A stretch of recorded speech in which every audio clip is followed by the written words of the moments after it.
తిహార్ జైల్లో కవితతో ములాఖత్ అయ్యారు మాజీ మంత్రి కేటీఆర్. ఆమె భర్త అనిల్ కుమార్ జైల్లో కవిత ఆరోగ్య విషయాల్ని అడిగి తెలుసుకున్నారు. కోర్టు కేసు విషయాలపై ఇరువురు ఆరా తీశారు. లిక్కర్ కేసులో అరెస్ట్ అయిన కవిత ప్రస్తుతం సీబీఐ కస్టడీలో ఉన్నారు.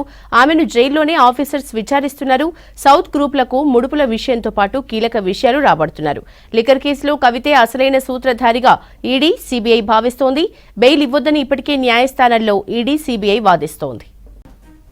తిహార్ జైల్లో కవితతో ములాఖత్ అయ్యారు మాజీ మంత్రి కేటీఆర్. ఆమె భర్త అనిల్ కుమార్ కవిత ఆరోగ్య విషయాల్ని అడిగి తెలుసుకున్నారు.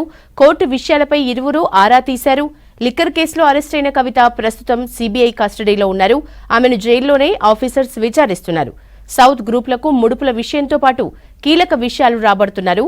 లిక్కర్ కేసులో కవితే అసలైన సూత్రధారిగా ఈడీ, సీబీఐ భావిస్తోంది. బెయిల్ ఇవ్వొద్దని ఇప్పటికే న్యాయస్థానంలో ఈడీ, సీబీఐ వాదిస్తోంది.